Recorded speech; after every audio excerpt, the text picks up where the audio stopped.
All right, greetings. Welcome back to Blackburn News, where everything is connected. How y'all feeling? Good to see you, and welcome.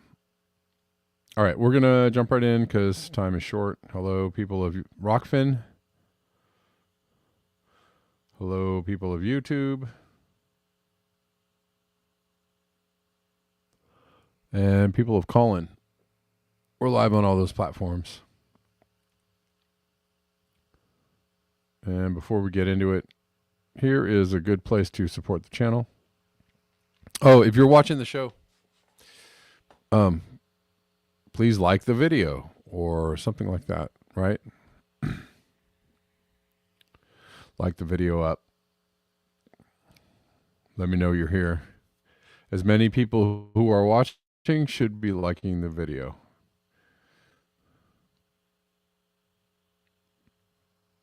All right, greetings.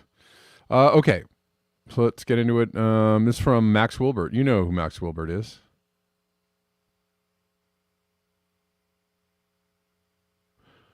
Max Wilbert from Planet of the Humans fame. Also leading a protest at Thacker Pass around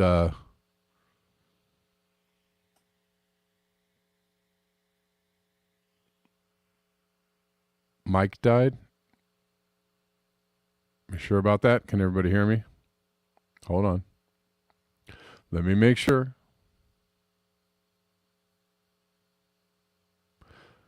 Y'all hearing me? Or is it just one person that can't hear me?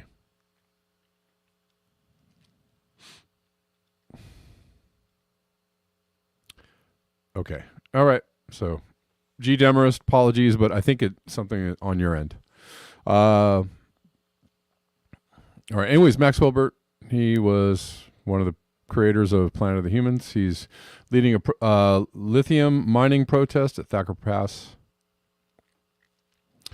He has written an article with another person, Elizabeth Robeson, called Real Solutions.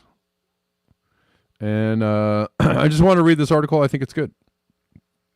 I think it's cool because we need people actually talking about what we should be doing instead of, the right ideas instead of the wrong ideas in the face of climate change. And that's the problem. A huge, a large, a monstrous, a big problem right now is that communication around climate change is so distorted and so all over the place that we're not even talking about the actual solutions that would do something for the planet. We're not even in the ballpark. There are a lot of people out there that denies that anything is even happening. We have the WEF and other people steering us in the wrong direction of solutions. Or saying somehow that, corporations are going to help us out in this while watching their bottom line. Good luck with that. Corporations understand, and we will actually cover that. Hopefully, I don't know if I'm going to read this whole article because it's very long and I want to actually cover some other news. But corporations and fossil fuel companies, we already, talked about fossil fuel companies acknowledging that, Paris Agreement or IPCC goals or whatever, it has nothing to do with their business or their bottom line. They understand that it actually fully runs contrary to their business or their bottom line, right? So they know this, and their mission, their goal right now is to obfuscate, right, reality for people, to make commercials and go, we're going green, with no intention of actually going green, right? Creative Experiment says, I'm getting paid working out of my solar-powered tiny home right now. Good for you. That's awesome. Good work. Hi, caller. I see you. I'm not going to take any calls right now. I apologize. You can call back later at the towards the end of the show.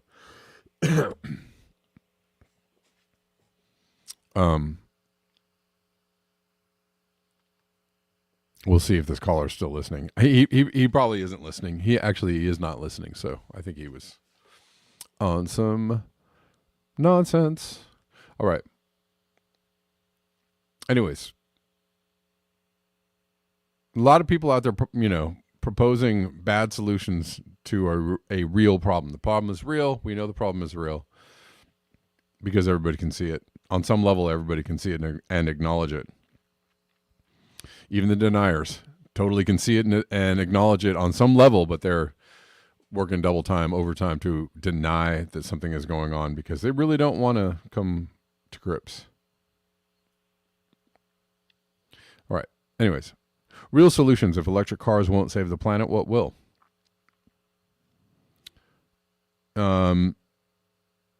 There's a quote from Derek Jensen's book, Endgame. Do you believe that our culture will undergo a voluntary transformation to a sane and sustainable way of living? For the last several years, I've taken to asking people this question at talks and rallies, in libraries, on buses and airplanes, on the grocery store, the hardware store, everywhere. The answers range from emphatic no's to laughter. No one answers in the affirmative. What does that say? That actually confirms what I just said. Everybody understands this issue on a deep level, and everybody understands how difficult the answer is. One fellow at one talk did raise his hand, and when everybody looked at him, he dropped his hand, then said sheepishly, "Oh, voluntary? No, of course not." My next question, how will this understanding that this culture will not voluntarily stop destroying the natural world, eliminating indigenous cultures, exploiting the poor, and killing those who resist, shift our strategy and tactics? The answer, nobody knows, because we never talk about it. We're too busy pretending the culture will undergo a magical transformation. This book is about that shift in strategy and in tactics. Anyways, yeah. The conversation is not really being had, and then you have a whole section of journalists out there saying that if you're even having the conversation, you're a nutbag, a lunatic, you're aligned with, just there's a lot of resistance to this conversation. Witness my channel, it's just not a popular subject. But we're here. There's a few people here willing to talk about it, willing to dive in, and willing to do the dirty work. Since January 15th, 2021, we've been fighting to protect Thacker Pass. This is Max Wilbert. Proposed open pit lithium mine. For some people, our protest is confusing. Most mainstream environmentalists support lithium mining for producing electric car batteries. This is true. This is also why confusion, world of confusion. Yet here we are, proud environmentalists who have fought the fossil fuel industry for many years, now fighting the electric car industry. Electric cars are not a solution. We argue that switching to electric cars or nuclear power won't significantly help. I want to talk about nuclear power too. I don't know if I'll have time. Won't significantly help solve global warming, a position that is actually backed by evidence.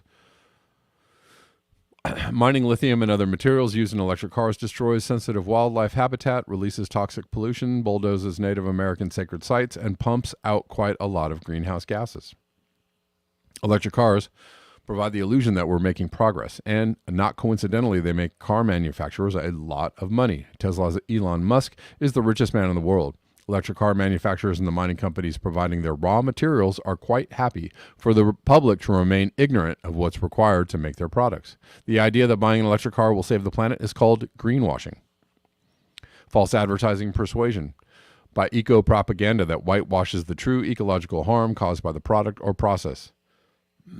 The only thing green about EVs is the money being made. Are fossil fuels the answer? No, fossil fuel extraction, processing, and burning causes catastrophic habitat destruction, toxic pollution, and global climate destabilization.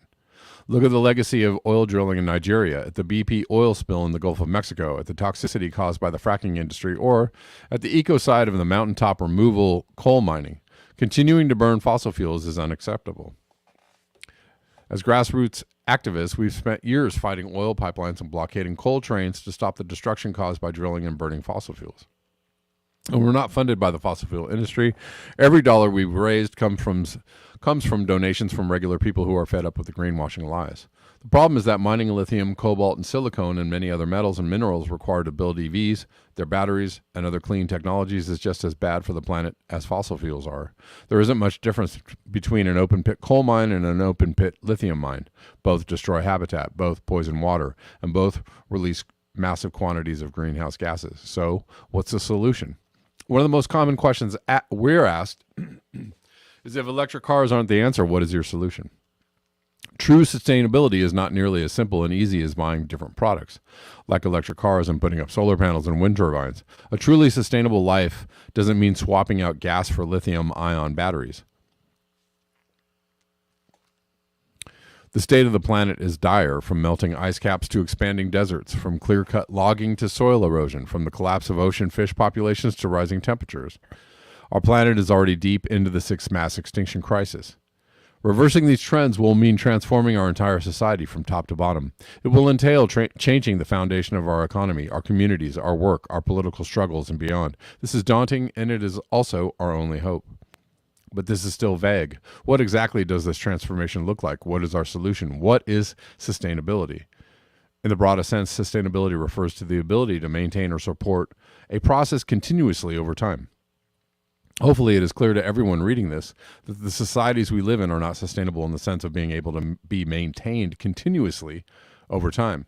Almost everything we consume, do, and create currently depends on fossil fuels, which are rapidly being drawn down as the world uses over 100 million barrels of oil per day and 24 million tons of coal per day. Look around you. It's probably true that every human-made object surrounding you right now was created with the help of fossil fuel energy. These minerals took hundreds of millions of years to form, and if we continue burning them, they will run out. Burning fossil fuels is causing climate change. This is on top of the harms of extracting fossil fuels, the oil spills, clear cuts, mountaintop removal, mining, and so on. Relying on fossil fuels to power our lives is not sustainable. Even if we were able to replace fossil fuel energy with solar and wind power, and fossil fuel plastics with other materials, that would still not be sustainable, since the other materials we use to construct our human stuff is also non-renewable. For instance, lithium, a key ingredient in electric car batteries, is concentrated by volcanic eruptions, rock weathering, and water evaporation over millions of years. Just like fossil fuels, once we use up all the lithium we can find, we will never be able to get more from the earth. This is also true of other metals and minerals required to build cars, wind turbines, and solar panels, among many other things. And while 100% recycling is a good idea in theory, in practice, 100% recycling is impossible. And industrial recycling is itself an energy-intensive and highly polluting industry. The costs of modernity. True sustainability means meeting two conditions. First, we must use only what the earth can regenerate on human timescales. And second, that use must not degrade the natural world. This would reduce the Earth's carrying capacity over time. All of us descend from lines of ancestors who lived for thousands of years using the energy of the sun, energy stored in plants through photosynthesis, energy stored in the animals who ate those plants, and the animals who ate other animals. Living sustainably meant ensuring that we gave back as much as we took from the earth, returning our biodegradable waste to the environment to decompose and provide food for animals, returning the energy we used to the circle of life. If you find yourself balking, pause for a moment and take a deep breath. Your doubtfulness makes sense. We've all been raised to venerate technology, idolize engineers and scientists, and see modernity as progress. And it's self-evident that modern technology is useful and at times life-saving. There are certainly benefits from industrial modernity, especially from the wealthiest nations and people in the world. Consider again, however, the costs. We live on the only planet known to support life in the universe. And as the global climate is destabilizing, 200 species a day are being driven extinct. Overshoot is accelerating, and planetary life support systems like forests and oceans are failing. Industrial civilization is undermining its own foundation. And as the historian Arnold Toynbee noted, great civilizations are not murdered, they take their own lives. We are not immune from this historic pattern. If environmental collapse is coming, or already here, with every indicator of ecological health heading in the wrong direction and accelerating, then returning to a simpler way of life is inevitable. The only question is, will we do so willingly, or will we be forced as modernity crumbles around us? That is the question I have asked many times, and other people have asked many times. It's not a matter of if, but when, and you can either choose to control it, or do so at your own pace or by your own choosing, or you can have it chosen for you. We face a choice. Either we sacrifice the ability of future generations to live so that we can have another decade of smartphones and cars, or we make a change. The moral choice is clear, is it not? The 6 elements of sustainability. Sustainability requires a completely different way of thinking and being in the world. It also requires concrete action. In this section, we lay out 6 elements to initiate transition to a truly sustainable society. We must reduce, we must relocalize, we must ration, we must restore, we must rethink, we must remember. As you read through each element, you'll see that all the elements are related to one another. We can't ration if we don't reduce. We can't relocalize if we don't restore the natural environment.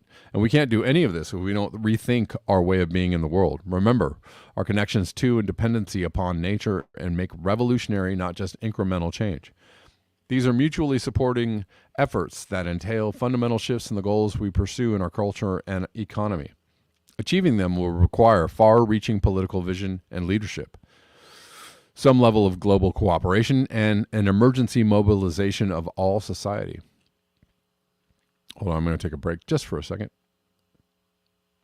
Okay, that's it. Element 1, we must reduce. Reusing is trendy, recycling is mainstream, but reduction is taboo. We live in societies built on growth, where economic stagnation or negative population growth is considered an emergency, right? That is absolutely true.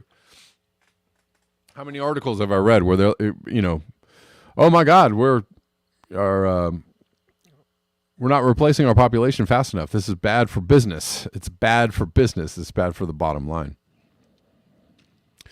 To move towards sustainability, we must dramatically reduce the size of the economy, including the amount we consume and the size of our population, right? That goes against how everybody thinks, because everything is all about growth and more jobs and more economy and more blah, blah, blah. Reducing consumption includes reducing and eventually eliminating our consumption of cars. The average household in the United States owns 1.88 cars. This is not sustainable. Population, contrary to popular belief, can reduce in humane ways. This is important, right? We're not talking about who you're going to kill first. We're not talking about a depopulation agenda. We're talking about lowering population in humane ways, right? By choice, so that you don't destroy the planet by overuse or overconsumption.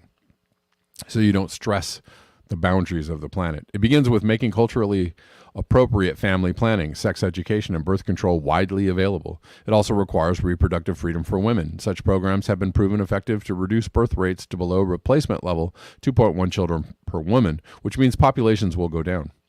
Reducing our consumption and our population is a key element to enable a rapid weaning off industrial fuels, energy, and materials, along with industrial agriculture, one of the main industries destroying the planet. Element 2, we must relocalize. We live, and just have to say, we should all live hyper locally, grow our own foods, even produce our energy or whatever it is we get. We should be hyper local. We live in the most mobile, globalized society to ever exist, depending on fossil fuel trucks, cars, trains, airplanes, and ships to transport huge quantities of goods and huge numbers of people all over the planet on a daily basis. This is ecologically untenable. The fact that many of us enjoy rapid, convenient travel is not important compared to life on this planet. Do I need to read that again? Reversing ecological collapse isn't about what we want and desire. It's about what the planet can sustain. A sustainable future is a local future in which people live, work, and get the basic necessities of life close to home and rarely travel long distances.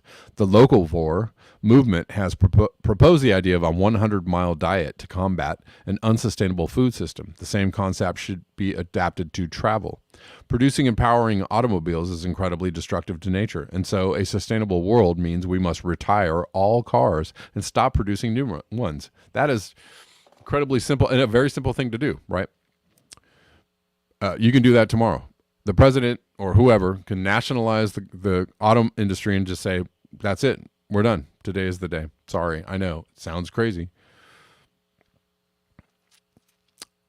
What kind of chaos would that throw people into?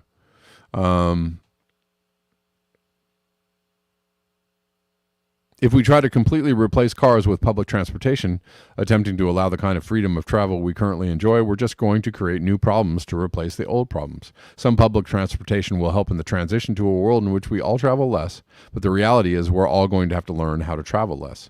This will be incredibly disruptive, but not as disruptive as ecological collapse.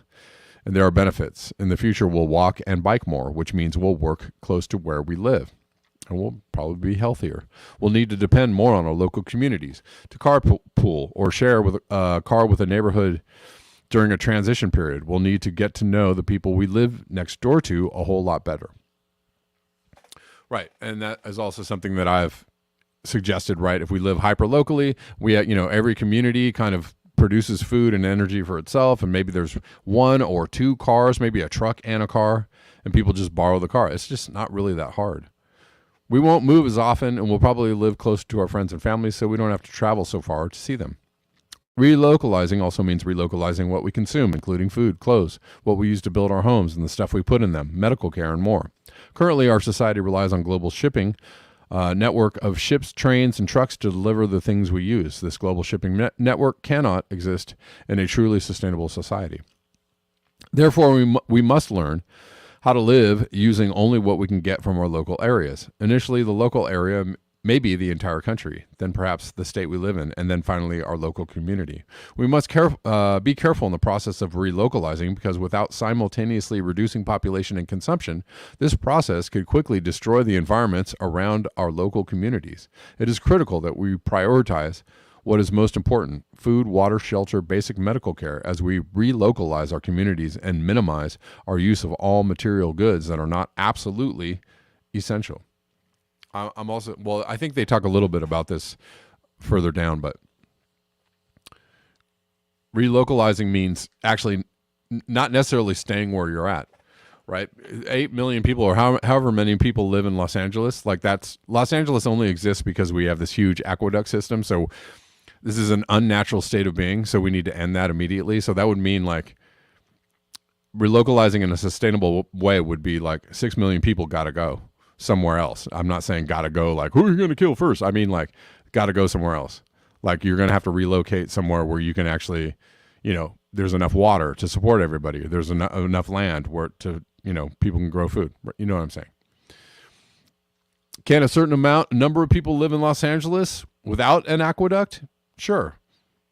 I'm sure there, might be studies out there on what the number is, but it's not 6 or 8 million. It's probably more like a couple thousand.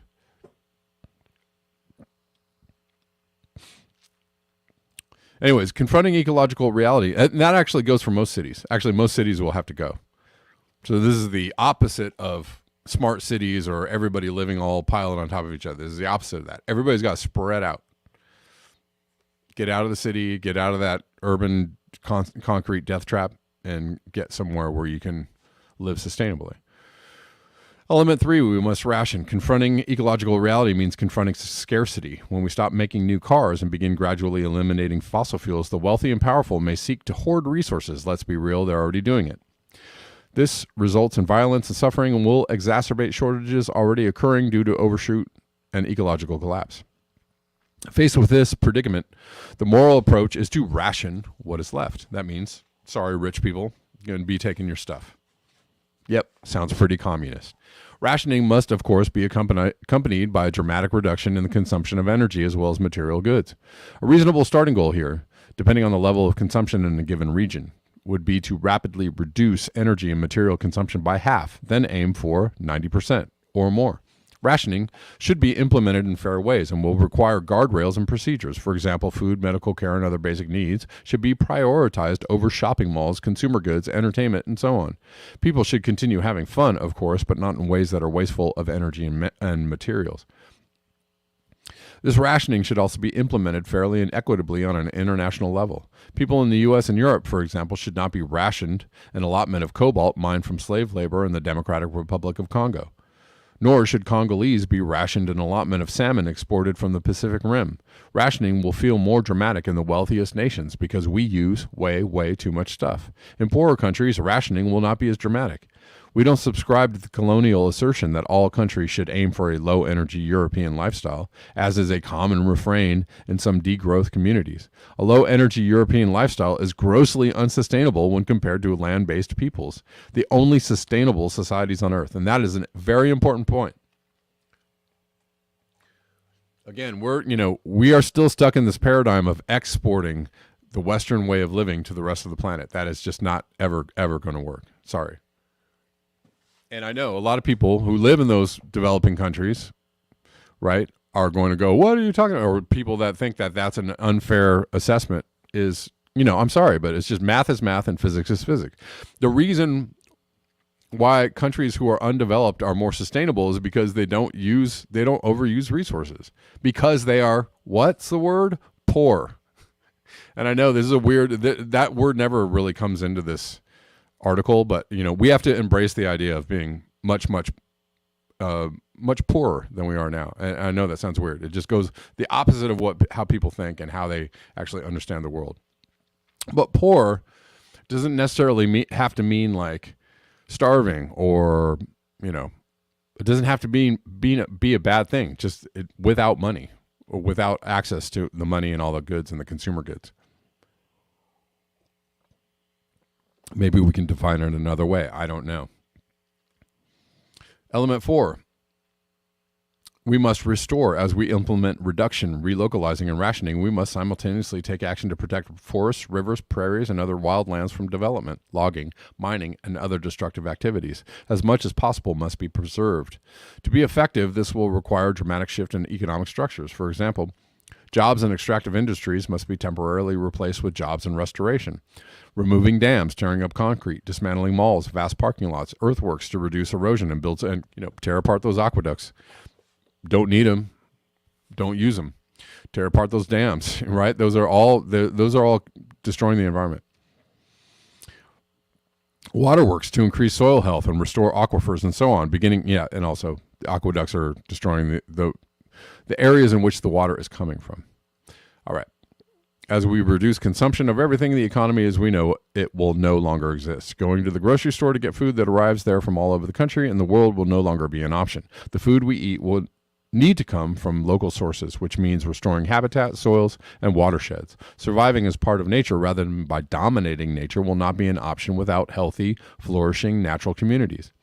Restoring these natural communities, ecosystems, and our relationships with the natural world should become everyone's top priority. Restoring our local environments is also what will enable us to find enough food, clean water, and materials to build shelter without degrading the natural communities we depend on. We cannot relocalize without also restoring. Focusing on restoration rather than a growing consumption-based economy will require global, widespread education programs and job or training programs that can educate people in ecosystem restoration, here, watershed health, subsistence food production, biology, ecology, and permaculture. This education should begin with young children, and as many people as possible should be put to work tearing down destructive infrastructure. Thank you, Max Wilbert. The infrastructure is not good. Infrastructure has got to go. Stop with the infrastructure. You actually have to tear down the destructive infrastructure and replace it with restored natural communities. Small-scale, place-based, ecologically embedded methods for survival and flourishing should be developed simultaneously. Shifting government subsidies from extractive, military, and other ecologically destructive activities would provide funding for these programs. Element 5, we must rethink. Shifting from lifestyle of consumption, immediate gratification, and a worldview that we are separate from the world and that the world is ours to consume will require completely changing how we think and the stories we tell. We must change from stories of domination to stories of cooperation, respect, and gratitude for our place in the natural world. Our entire media landscape is focused on selling us things, most of which we don't really need. This is what keeps the growth economy growing. These stories perpetuate and expand unsustainable lifestyles of consumption, and they do so all around the world. Instead, we need stories that help us understand how to live in a world of ecological collapse, a world in which our society, our population, and our consumption must scale down rather than scaling forever up.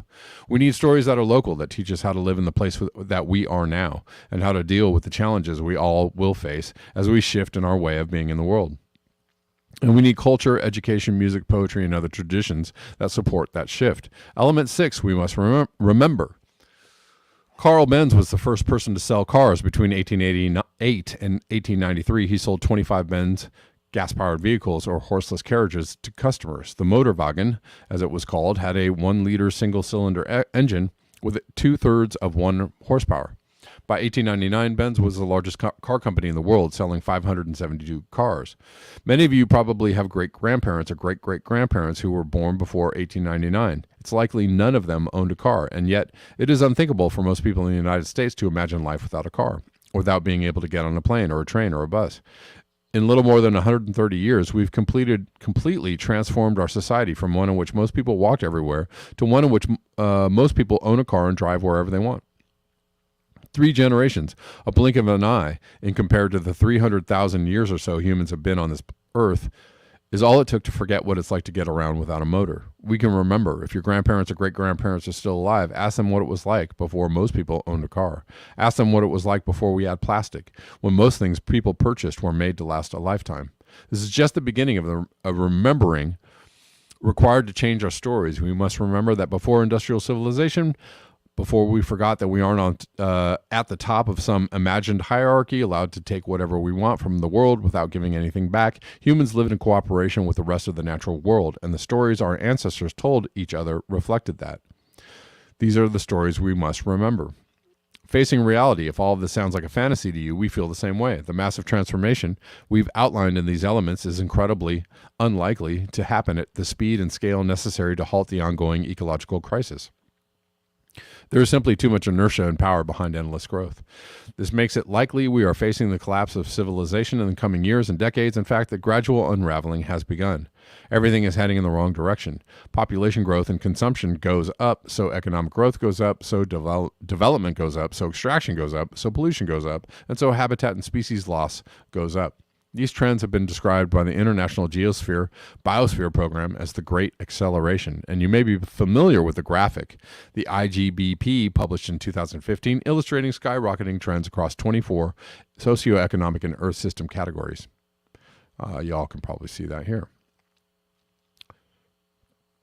In 2015, there were 7.3 billion people on the planet. There are now 8 billion. Governments encourage population growth with child tax credits, and in some countries by paying people to have more children. Why is that? Because, bottom line, it's economically unfeasible for population to go down. Population growth is part of the capitalist engine, which is why if there is a depopulation agenda, it's not really going to go very far. We are way too stuck on growth. In 2015, there were 1.2 billion cars and commercial vehicles in use around the world. Now there's almost 1.5 billion. Governments encourage electric car purchases with tax credits and encourage car corporations by lowering corporate tax rates and by making sure these companies stay in business with bailouts and fiscal incentives. In 2015, global average CO2 concentration was 399 ppm. In 2022, it is up to 421 ppm. Governments work hard to ensure steady economic growth through central bank fiscal policies, laws friendly to corporations, and aid packages during recessions. Economic growth is tied to CO2 concentrations because economic growth is tied to fossil fuel use and materials use. Each year,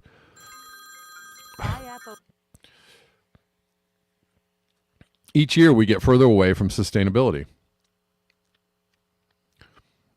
Hold on one second, guys.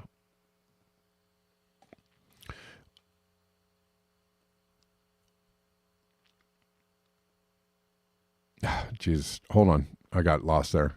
It is anathema to our society to suggest the growth might not be desirable. Imagine a politician running for Congress or presidency in the United States saying we need to cut back, reverse economic growth, tighten our belts, curb population growth, stop being consumeristic, and stop spending money.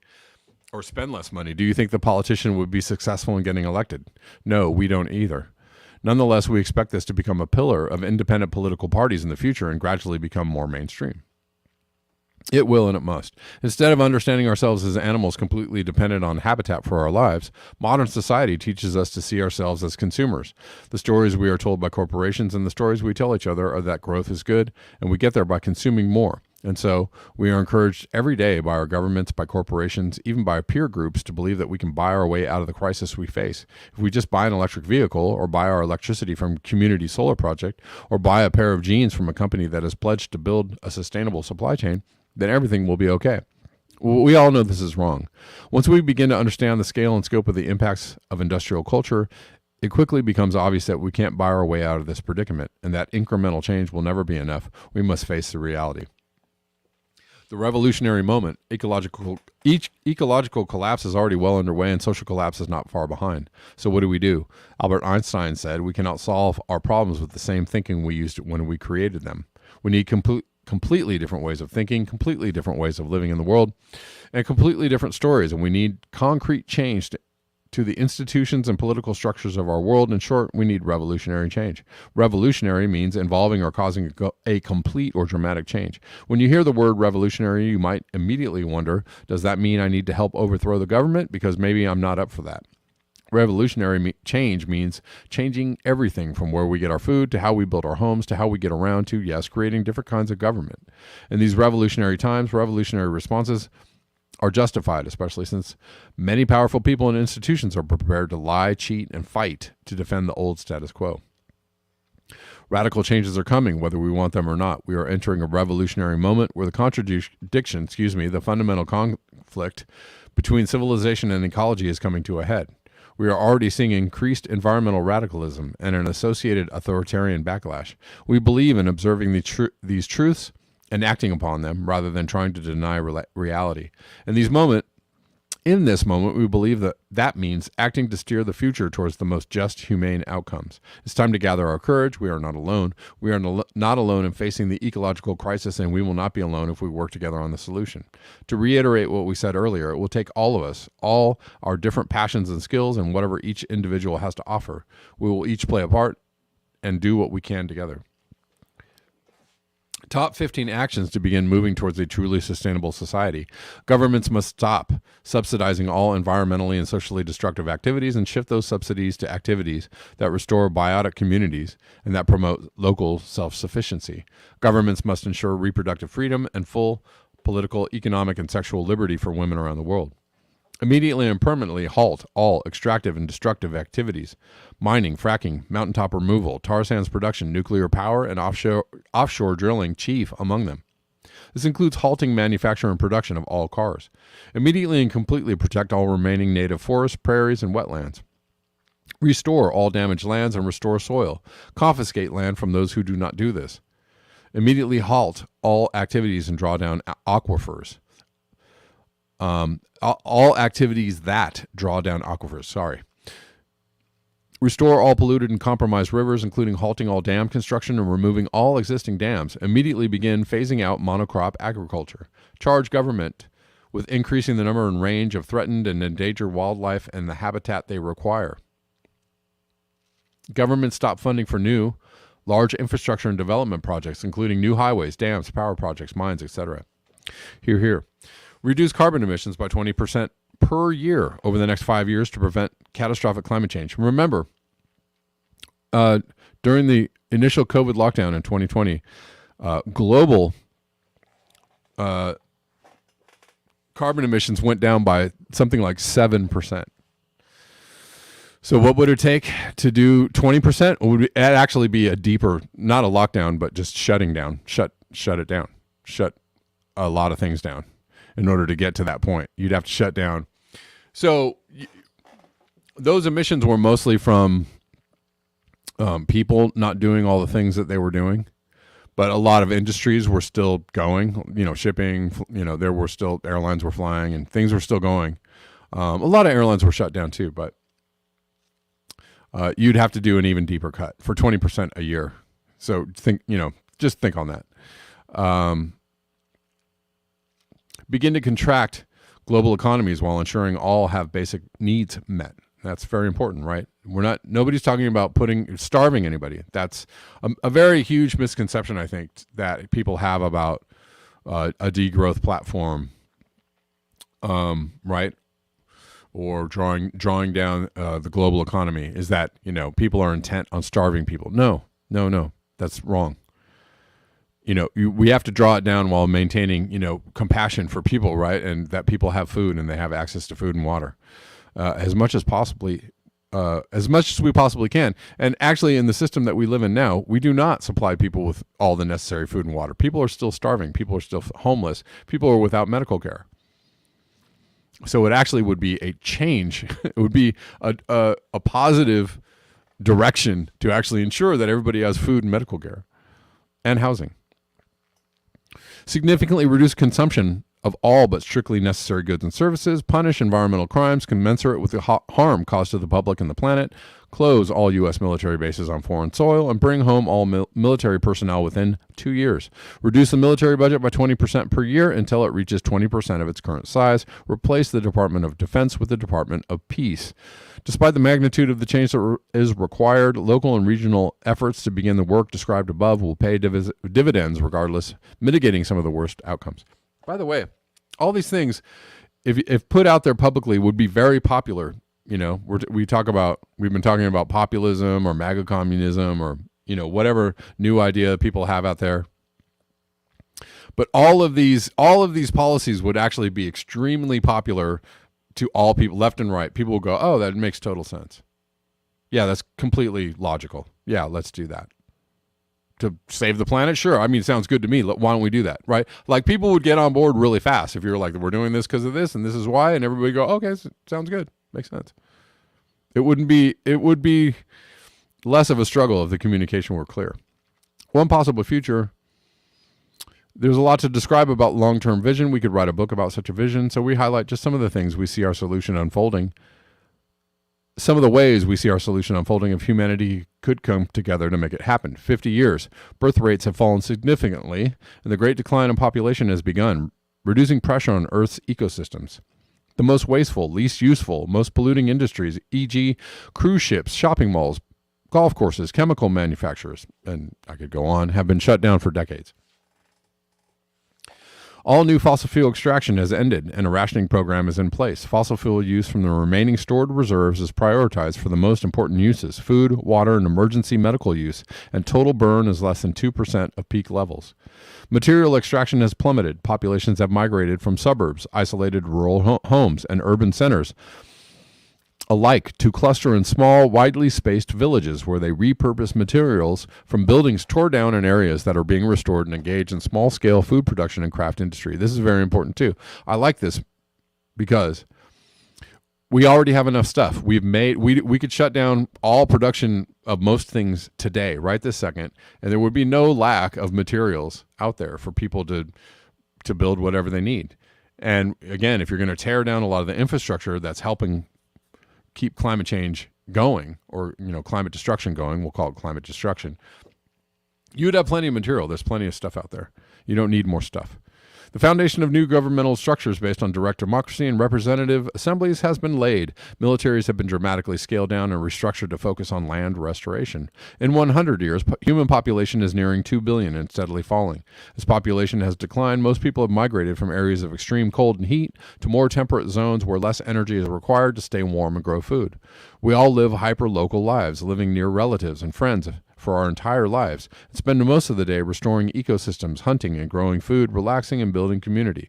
No fossil fuels are being burned. All mining and chemical manufacture has been terminated. All nuclear power plants have been shut down, and all nuclear waste has been stored as safely as possible. All large dams have been removed.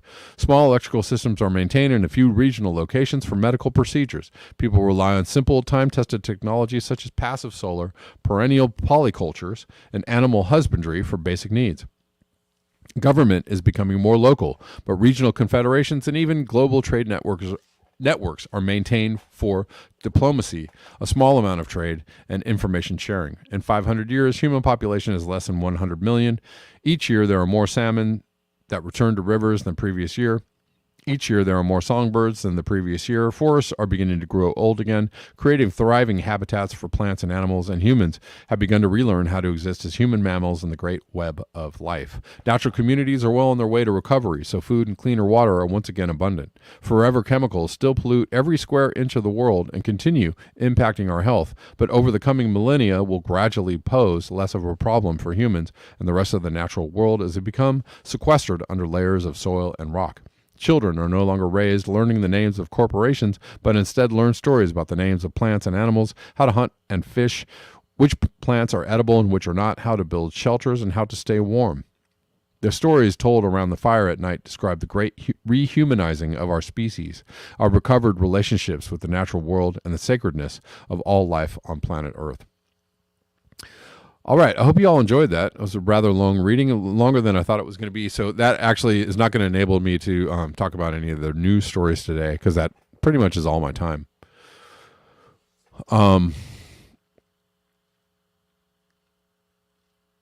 Anyways, yeah, I hope you all enjoyed that. I thought that was really well done, well written, and really hits at the heart of what kind of transition we would actually need to stop destroying the planet. That those are actually realer solutions. So, there people will quabble. I'm sure people will have arguments about how that works or if it's going to work. And they even said in the article that the chances of this actually happening are incredibly not likely. So, but maybe we couldn't do it unless we actually talk about what the map is. And that's I've said that for 5 years. I've been running the show for 5 years. Like, people that won't even have the conversation, I just don't have a lot of time for, because fine, if that's what you want to do, I don't care. But I just don't have a lot of time for it, because if we're actually going to talk about, if we're going to go forward, and we are going to go forward until we don't, then we should be talking about solutions, and we should be talking about the real solutions, and we should be having conversations around it. And, the idea that you can't have a conversation about something is ridiculous to me, right? Whatever that thing might be. Anyways, thank you all for your eyes, ears, and your conscience. Thanks for hanging out and listening with me, or listening to me, if you will. Thanks to all the Rockfin folks. I see you. YouTube folks. Call-in folks, thank you. Judy Truitt says it sounds too reasonable. Loey Abbott says none of this will be implemented.